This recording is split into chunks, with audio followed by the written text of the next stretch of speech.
We're mic'd up with Montgomery. Welcome to Real Talk, where real estate meets real conversations. I'm Sean Harvey. I'm Brittany Newhart. How's Brittany? I'm doing fantabulous. How are you? Pretty good. Good. Yeah.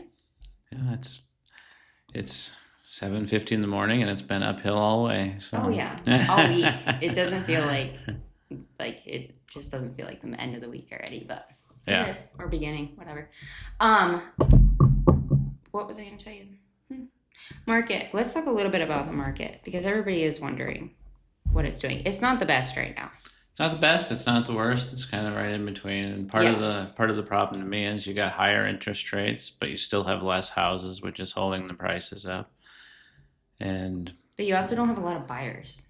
Not a ton, no. Yeah, like there's quite a few sellers, but not okay. I want to say there's more sellers than buyers, but that doesn't mean there's a lot of houses for sale. But Brittany also started in real estate during COVID. Yeah, so it's always been crazy. I started before that when we used to have over 100 houses on the market. Yes. And I'm like, okay, this is like, we still don't have enough houses. But that's where I'm saying, though, is like we have more sellers than buyers, but it's not like as many sellers as we should. Right. Like your we have numbers are way up. Buyers are very specific on what they want right now, it seems like. So it's not just going to be, okay, I'm going to buy this house because it's on the market.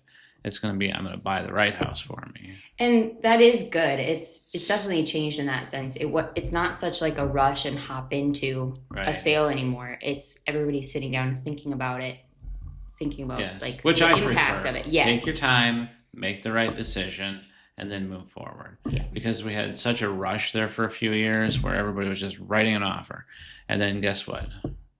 They slept that night, they slept the next night, and they're like, yeah, I really regret that decision. And then so you've got disappointed seller.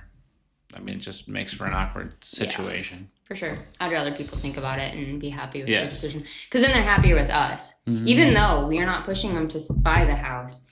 In the end, though, it comes out happier when they've loved that house. Right. And 10 years later, they do want to sell. Mm-hmm. It's better off that they're happy with the whole thing. Yes. Not moved in and they jumped to it and had a house with a bunch of issues. Yeah. That's never good. Yeah. So, no.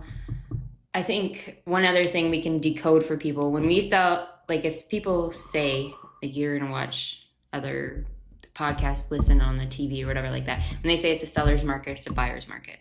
What does that mean? What does it mean? Yes. Well, seller's market means that prices are high and houses are selling fast. And there's a lot of buyers. And there's not a lot of houses on the market. So you have not much competition. And there's a lot of people out there ready to buy a house. Buyer's market means there's tons of houses listed. The prices are cheap and they're getting into them right. Yep. And you can offer lower and you can... And the perfect spot to be is right in between. Yes. I don't know if there is any in between. It seems like it's always high or low on one side, but it'd sure be nice if it was in between. Lately, we've seen such like 2021, absolutely crazy. And then it's like I think now we're starting to balance out. And I think that's why it's hard. Right. Especially like I'm not good with not being busy. So like when it's not crazy hectic, it's kind of difficult. So when you don't have the high extremes and you're kind of in the middle, it is. But they say you're supposed to just take a breath. Oh yeah, I'm fine. I've got enough shit to do. I've got enough to Relax. do. And I'll find things to do, but it is stressful when you're like, what am I doing wrong? And I think buyers and sellers might blame their realtor, but we're blaming ourselves more, even though it's out of everybody's control. Like we are doing everything. Like unless your realtor's not. Unfortunately, you just can't force the right house to pop up. Exactly. And it will come up. It will. You can't force the right house to be right for somebody else. Right. Like, you can't be like, hey, this checks the boxes. Yeah, but they just don't feel it and it's just not right. I like it when people walk into a house and it feels like home. Yes. If they can tell me that, then I'm like, okay. If they walk in and they're like, cool, it checks 3 of our 5 boxes, I guess we could live with it. Right. Like, don't buy it. That's not exciting. Yeah. I was like, that's like, It's like when they say like, you buy clothes and you go into like the dressing room and try it on. If you don't love it, then you're not going to love it at home either. Right. So it's kind of like that. When you walk in, if you don't love it that first moment, you're not going to love it when you're paying for it, when there's issues with it, when you're stressed about moving, when your bank asks you for 20 documents. So if you don't love it, just walk away. Walking into it, yeah. So, okay, we're going to take a quiz. All right. Okay. What type of house are you? Just say my phone. Hopefully one on a river or a lake. We'll see. Okay, your ideal Saturday looks like sipping coffee and reading a book, hosting brunch with 10 of your closest friends. Sorry, you don't have 10 friends. Hiking, thrifting, or fixing something cool, or scrolling Pinterest and redoing your whole space for the third time. Well, I would be drinking coffee, but you can throw out the book. Okay, reading on your laptop in the corner. Okay, so we'll say A. We'll go with that. Okay, we'll go with A. I could maybe see you, though, like hiking or fixing up something. Well, yeah, I do that too sometimes. Yeah, we'll see where it goes. But ideally, I wouldn't have to. Yeah, that's true. Your interior design style, okay? Is it classic and cozy, bold and eclectic, rustic and handmade, or sleek and minimalist? See, I'm sleek and minimalist. I think that's the way I would lean out of those choices. Yeah, classic and cozy, though, I do like. I like that, but I don't want it in my house. Yeah, I like classic and cozy, but I want, like, a cozy minimalist house. Does that make sense? Yeah. Like, I don't want, like, the more modern, I want big windows, too, whatever that gets me. Yes, we'll go with sleek and minimalist. Yeah, I think that's where that would Yeah, fit. you're all over the place, by the way. Yeah. Okay, pick a vibe. Are you peaceful, calm, and low-key, high energy, social, and spontaneous, down-to-earth and creative, or clean, stylish, and intentional? I'm going to say A. A, peaceful, calm, and low-key. Okay. Your dream location is, here you go. I know which one you're choosing. You're all over the place. Suburban with great neighbors, urban loft with a city view, farmhouse on land, or modern condo near a yoga studio and Whole Foods. I'm going to choose A.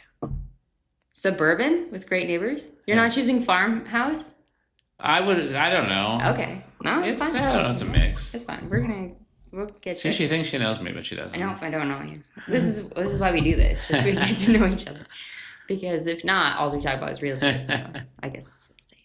Pick a weekend project. Are you organizing the pantry, redecorating the living room, building a coffee table from scratch, or decluttering every room and then restyling it? Building a coffee table from scratch.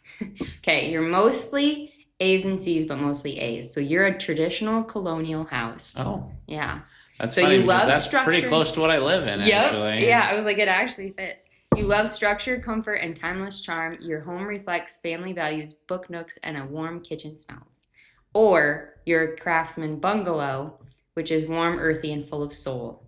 And you appreciate handmade touches and good tools in a meaningful space. Yeah. I feel like I'm more, the interesting minimalist, modern area. But there's no way I would live in a penthouse suite or Yeah. condo or something. It's like, downtown. no, thank you. Yeah, when we moved, we had so many rummage sales, and there's just so much stuff where I'm like, I haven't seen this stuff for years, and it's been in our house. Mm-hmm. And then we put it all in a storage unit, and then we lived without it for 6 months, and we're like, then we pull it back out, and we're like, why did we keep this? Yeah. So that kind of turned us into that minimalist-ish mindset, because right when we moved into our house, just things didn't decorate as well or something like that, and we got rid of a bunch. So that kind of turned me into that I don't mind. It's not bare walls and uncozy stuff, but I just don't have the knickknacks everywhere. Right. I have knickknack spaces, and they just stay right there, and that's it. They got rid of their knickknacks and they keep collecting cars. Yes, that's it's cheaper. Horrible. So. It's not. It's not. I was like, that's the other day. paycheck. I'm like, I just want to get rid of all these vehicles we don't use. I'm just like, but then it's like, oh, well, what if I regret it someday? I've got this car. I'm like, well, what if I regret it someday? And it's like, oh, who cares? Nobody drives it. Just get rid of all. Yeah, I'm just so back and forth. I'm to the point where I'm like, you only 10 of that you only live once type of era of I get it. It's something Randy loves. He loves cars, and it's like, you know what? If that's how he wants to spend his money, okay. If he's enjoying them. Yes, and I'm like, he enjoys it. He wants our kids to enjoy it. He wants to make it a family thing. Whatever, okay? But I would like my garage space back. I get it. We have 3-stall garage with 3 vehicles in it. That makes sense. But we also have a bajillion other things in. Well, we need another shop. Just build another garage. If you ever go to a house and you're like, oh my gosh, this is one thing no one will ever say. No one will ever show up to a house showing and be like, this house has too many garages. Yes. Like, that's never going to happen. Never going to happen. That's the one thing. It could have too many windows. It could have too many rooms. It could have too much square footage. But no one will ever say it has too much garage space. Yep. Absolutely not. And there's no such thing as too many windows either. Even that, there's this For one me. house, gosh, it's over behind like Dairy Queen or something, and it had a whole bunch of garages. You know which one I'm talking about. It has like an L shape of garages. Yeah. What is it, like 8 garages or something? 12. I was like, it's way more. It's a lot. And Randy was like, we looked at it one time and he's like, okay, we put this, and this. They're all filled. Oh, I had them filled. Oh, yeah. Yeah. In your head, you're like, I could fill this easily. Easily. Yeah. We're going to probably build a shop someday because stuff's got to go somewhere. I'm big into windows. I like the windows. I like floor to ceiling windows. I want big windows. Yes. Lots of light. Okay, I don't like need windows, blinds on them. I don't care also, if people look at me. Whatever. If that's your prerogative, go for it. Okay, when we were doing that Colorado house, there's that whole sunroom. So it's like boxed in with windows. And then that whole down this whole side is windows. And we put new windows in there. Yeah. So it was just open, clear windows. And everybody on that 4-way stop staring in there. And you get used to it after a while. Even like the commercial space, everybody driving by while you're redoing that thing. It's fine. But when I'm at home, I just don't want to be like walking across the thing and being like, oh, I saw her walk across her house. Because my parents have a giant window and it looks into their living room and their kitchen. And people would drive by and be like, oh, I saw you in your kitchen the other day. And I'm like, oh, gosh. Oh, good. Okay. Like, and make sure you're dressed. Make sure you're not doing anything crazy. Somebody wants to see whatever, go for it, I guess. Yeah. It's always funny. Like, I guess I don't mind, but also you got to be mindful. Yes. You don't mind, but be mindful of what you're doing. Yeah. That's the perk of living on a farm, though, is that you don't have to worry about that. See, that's where, like, if I was out in the country or, like, by a river view, the whole backside, 100% windows. So you can look out and see it. But, like, the front side that everybody walks by in the street, maybe a little less windows. Yeah. Or those reflective ones that you can't, like, see in. That's kind of cool. Yeah. You just want everybody to see you. Well, no, I just don't. Sometimes Sean's holding a sign that says, call me. Do you know what people do when you have reflective windows? They look at themselves in them. So it looks like they're looking at you, but they're really looking at themselves. Like on you think they're looking at you. On 3rd in Wisconsin down there, people are always looking in those windows. Yeah. It's like, ours. How clean is my truck today? Yeah. Oh, gosh. Okay. No, all right. That's all I got for you. Well, like, comment, and subscribe. Thank you for listening, and have a great week. Peace out. And remember, who you work with matters.